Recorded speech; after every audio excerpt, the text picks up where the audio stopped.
అమ్మ నమస్తే. నమస్తే అమ్మా. అమ్మ మనకి విలువ లేని దగ్గర ఉండకూడదు అంటారు. అసలు విలువ అంటే ఏంటి?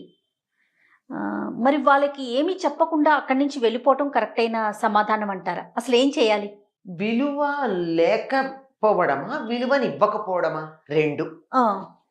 మన విలువ మనకుంది. అవతల వాళ్ళ విలువను గుర్తించాలని మీరు కోరుకోవడమే అక్కడొచ్చిన సమస్య. అంతే. అంతే గదా! నీ విలువ మారిందా? ఇప్పుడు ఇంగ్లీష్‌లో ఒక మాటుంది. ఏ రోజ్ ఈజ్ రోజ్ అని. అంతే గదా! దాన్ని నువ్వు ఏ పేరుతో నా పిలువు. రోజ్ అని కాదు. ఇంకొక పేరను, ఏమీ లేదను. ఏదన్నా దాని విలువ దానికే ఉంది గదా! అవును. అట్లాగే నా విలువ నాకుంది. అయితే నేను విలువ లేదని అన్న సందర్భం ఏమిటంటే, నా విలువని వాళ్ళు గుర్తించట్లేదు అని అనుకోవడం. ఆ! అంతే కదా! నాకు విలువని ఇవ్వటం లేదు. అది. నాకు విలువ ఇవ్వని చోట నేను ఉండాలా? అన్నది కదా! అవును. విలువ నువ్వు ఎక్స్‌పెక్ట్ చేస్తే అది. నువ్వు ఎక్స్‌పెక్ట్ చేసే చోట్లుంటాయి, చెయ్యని చోట్లుంటాయి. అంటే ఫర్ ఎగ్జాంపుల్? ఉదాహరణకి ఒక సంస్థలో పనిచేస్తున్నారు. వాళ్ళు మీ ప్రతిభకి గుర్తింపు లేదు. మీ మాట పట్టించుకోవటం లేదు. మీరు మంచి సలహాలు, సూచనలు ఇచ్చినా వాళ్ళు దాన్ని లెక్క చేయటం లేదు. లేదా మీ సలహా, సూచన తీసుకుని వాళ్ళే దాన్ని ఇంప్లిమెంట్ చేసి వాళ్ళ పేరున ప్రచారం చేసుకుంటున్నారు. అటువంటి చోటు నుంచి తప్పుకోవడం మంచిది. కానీ ఇది అన్ని చోట్ల వర్తించదే. ఇది ఈ మాట వినంగానే చాలామంది ఇది వ్యక్తిగతమైనటువంటి కుటుంబ సంబంధాలకు కూడా వర్తింపచేస్తూ మేము విలువ లేని చోట ఉండమండి. మా అత్తగారు నన్ను సరిగ్గా చూడటం లేదు. మా అత్తగారు అసలు ఎంతసేపు కూతురికి ఇచ్చిన విలువ నాకు ఇవ్వటం లేదు, పెద్ద కోడలికి ఇచ్చిన విలువ నాకు ఇవ్వటం లేదు, లేదా చిన్న కోడలికి ఇచ్చిన విలువ నాకు ఇవ్వటం లేదు, నేను కలిసి ఉండను అనేస్తున్నారు. ఇక్కడ కాదు, మానవ సంబంధాలకి సంబంధించిన చోట మాత్రం ఇది వర్తించదు. విలువలకి అక్కడ మనం వెతుక్కోకూడదు. ఎందుకంటే నువ్వు అడుగుతున్నది నీ విలువ నీకుంది, నీ గుర్తింపు లేకపోయింది తప్ప నీ విలువ నీకుంది. నీ గుర్తింపుని పరిగణలోకి తీసుకునే చోటు ఉందే, ఉద్యోగాలు చేసే చోటు, అటువంటి చోట నీ విలువకి ప్రతిఫలం ఉంటుంది. ఆ ప్రతిఫలం ఉండే చోట నీ విలువను గుర్తించకపోతే వచ్చేసే. కానీ కుటుంబంలో నా కొడుకు నన్ను గౌరవించట్లేదు గనక నేను నా కొడుకు నుంచి దూరంగా ఉంటాను, లేదా మా అత్తగారు నన్ను సరిగ్గా చూడటం లేదు గనక నేను దూరంగా ఉంటాను, మా ఆయన ఈ మధ్య నన్ను అసలు ఏమిటో పట్టించుకోవటం లేదు గనక నాకు విలువ ఇవ్వటం లేదు, నేను ఒక సలహా చెప్తే పాటించటం లేదు కనుక నేను విడిపోతాను. ఇట్లాంటి చోట కాదు. అన్ని చోట్ల పిడుగుకి బియ్యానికి ఒకే మంత్రం వాడకూడదు. ఈ మధ్య వాట్సాప్లో చాలా బాగా చక్కర్లు కొట్టిందమ్మా ఒక message.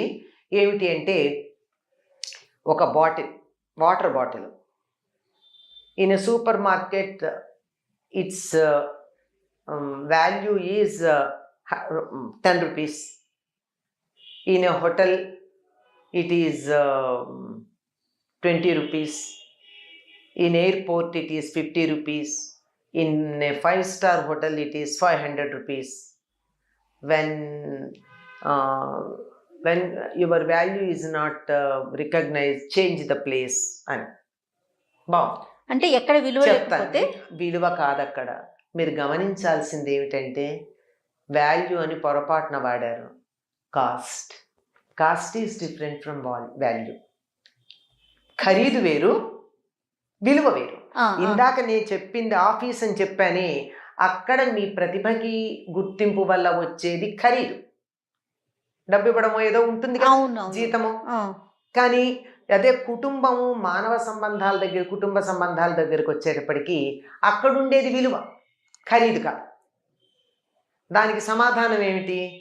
Even wherever it is there, that water bottle, wherever the place, whatever is the place, bottle and water should be together. Yes. If they are separated, both are useless. Not only value, use is it's waste. So ప్రతి చోట పనికిరాదమ్మా. అది ఎక్కడైనా ఉండనివ్వండి, ఏదైనా కానివ్వండి, అవి రెండు కలిసి ఉంటేనే వాటి విలువ. నీళ్లు బాటిల్లో ఉన్నంత కాలమే అది 10 రూపాయలైనా 500 అయినా. బాటిల్ నీళ్లు విడిపోయాయి అనుకో, బాటిల్ వేస్ట్లోకి వెడుతుంది, నీళ్లు వేస్ట్ అయినట్టే. ఈ రెండింటికి విలువ లేదు అక్కడ. ఎస్. అందువల్ల అక్కడ స్థానం మారడం కాదు, కలిసి ఉండడానికి ప్రాధాన్యం. స్థానం మారితే ఖరీదు మాత్రమే తేడా, విలువ ఒకటే. అవునమ్మా. ఈ విలువ అన్నది వాల్యూ, ఖరీదు అన్నది cost. Don't combine cost and value. మానవ సంబంధాల దగ్గరికి వచ్చేటప్పటికి విలువలు అవుతాయి, బయట వెళ్ళేటప్పుడు వ్యాపార సంబంధాల దగ్గరికి వచ్చేటప్పటికి, వ్యాపారం అంటే ఉద్యోగం ఇత్యాదులు అన్నీ అందులోకే వస్తాయి. అక్కడికి వచ్చేటప్పటికి ఖరీదు అవుతుంది. ఖరీదును బట్టి నువ్వు చోటు మారు కానీ నీ విలువ నీదే, ఒకళ్ళు ఇచ్చేది కాదు. బాటిల్లో ఉన్నంతకాలం తాగడానికి తగి ఉంటుంది, కింద పడిపోయిన తర్వాత తాగడానికి లేదు. బాటిల్ తెరిస్తేనే కొంతకాలానికి పనికి రావటం లేదు, అవును, కొంచెం సేపటి తర్వాత. అట్లాంటిది అక్కడ స్థానం మారిన విలువలో మార్పు ఏం లేదు కదా. అవునా? ఇది గుర్తించాలి. ఇది గుర్తించకుండా దీనికి దానికి ఒకటే అని చెప్పి బోడిగుండికి బట్టతలకి ముడిపెట్టినట్టుగా దీన్ని వాడుకునేటటువంటి వాళ్ళు నాకు కనపడుతూ ఉన్నారు. అందువల్ల నీవు విలువని గుర్తింపు కోరుకుంటేనే ఈ సమస్యలు. ఒకళ్ళు గుర్తించటం కాదు, నీ విలువ నీదే అనే సంగతి గుర్తుపెట్టుకున్నట్టయితే, కుటుంబంలో గనక అయినట్టయితే, మానవ సంబంధాలైతే యు విల్ మెయింటైన్ దెమ్. వ్యాపార సంబంధాల అది ఖరీదుకు సంబంధించినవి గనక మీరు మార్చుకోవచ్చు, తప్పేం లేదు. అంటే దానికన్నా నాకు తప్పనిసరిగా మెరుగైనది లభిస్తుంది అనే నమ్మకం ఉన్నప్పుడు. కొన్నిసార్లు అది కూడా ఉండకపోవచ్చు. తెలివి తక్కువ స్టెప్ గనక వేసినట్టయితే దిగజారిపోయేటటువంటి ప్రమాదం కూడా ఉంది. చాలా జాగ్రత్తగా ఆచి తూచి చేయాల్సి ఉంటుంది. చోటు మారడం అనేది కొంచెం జాగ్రత్తగా ఉండాలి. ఓకే. సో విలువ అనేది మనం ఉండే పరిస్థితిని బట్టి మనం ఆలోచించుకోవాలి. అన్నింటికి ఒకటే కాదు. అసలు విలువ అన్నది ఎదుటి వాళ్ళు ఇస్తున్నారా, నాకేమున్నది ఏమిటి అన్నది నిర్ణయించుకోవాలి. అవతల వాళ్ళు ఇవ్వకపోతే నష్టమేంటమ్మా? నన్ను గౌరవించలేదు ఎవరన్నా, నాకేమన్నా నష్టమా? నన్ను గౌరవించలేదే, నాకు విలువ ఇవ్వలేదే అని నేను బాధపడితే సమస్య. కానీ వాళ్ళు ఇస్తే మరి బాధపడకుండా ఉండగలుగుతారంటారా? ఉండగలగాలి, అదే కావాల్సింది. అప్పుడు మాత్రమే మానవ సంబంధాలని మనం నిలబెట్టుకోగలం. ప్రతి క్షణం ఎవరు పొగుడుతారమ్మా? ప్రతి క్షణం ఎవరు మెచ్చుకుంటూ ఉంటారు? ఎన్నో సందర్భాల్లో మీరు నాకు సహాయం చేసే ఉండొచ్చు. కాదమ్మా, మీరు నాకు సహాయం చేస్తారు, ఓసారి బాగుందమ్మా థ్యాంక్స్ అని చెప్తా, ఇంకో 4-5 సార్లు చేస్తారు. ప్రతిసారి నేను చెప్పకపోవచ్చు, కానీ నా మనసులో నాకు జయలక్ష్మి సహాయం చేస్తుందని అభిప్రాయం ఉంటుందా ఉండదా? ప్రకటన కోరుకుంటే వస్తుంది సమస్య. కోరుకోకుండా ఎలా ఉండాలి మరి? కోరుకోకుండా నువ్వులా ఉండు. వాళ్ళు నిన్ను గౌరవిస్తే ఎంత, గౌరవించకపోతే ఎంత, మరీ అవమానం చేస్తే తప్ప. సరే, గౌరవం విషయం పక్కన పెడదాం. కనీసం మన మాటని పరిగణలోకి తీసుకోవాలి కదా ఎదుటి వాళ్ళు. మరి అలాంటప్పుడు తీసుకోకపోతే అది కుటుంబంలో కానీ, నష్టం ఎవరు పోతారు? వాళ్ళే పోతారు. కుటుంబంలో కానీ బయట కానీ ఇబ్బందులు కాదు సంగతి ఎప్పుడు చెప్పాను. బయట ఎప్పుడు మనం కట్ చేసుకోవచ్చు, కానీ అయిన వాళ్ళ దగ్గర చేసుకోలేం కదా. ఒకసారి అంటూ సంబంధం తెగిపోయిన తర్వాత దాన్ని కొనసాగించడం చాలా కష్టం కదా. అది మళ్ళీ తర్వాత రేపు గుర్తిస్తాం మనం. ఇప్పుడు ఉద్యోగాలు అనుకోండి, అందులోనూ కార్పొరేట్స్ అవి వచ్చిన తర్వాత ఈ కంపెనీలో చేస్తున్నారు, వెళ్ళిపోతున్నారు, మళ్ళీ వస్తున్నారు, మళ్ళీ చేస్తున్నారు, 4-5 సార్లు అదే కంపెనీకి వస్తూ ఉన్నారు. కానీ మరి కుటుంబంలో అట్లా రాలేక అత్తాకోడళ్ళు ఒకసారి విడిపోయిన తర్వాత మళ్ళీ రావడం ఎంత కష్టం అవుతుంది. ఇది ఇబ్బంది. అది వ్యవహారం వేరు, కుటుంబ వ్యవస్థ వేరు, మానవ సంబంధాలు వేరు, బయట వ్యవహారాలు వేరు. సో మన విలువ ఇవ్వటం లేదు అంటే మీరు విలువని పెంచుకోండి, అంతే. దీనికి గద్దని ఉదాహరణ చెప్తారు.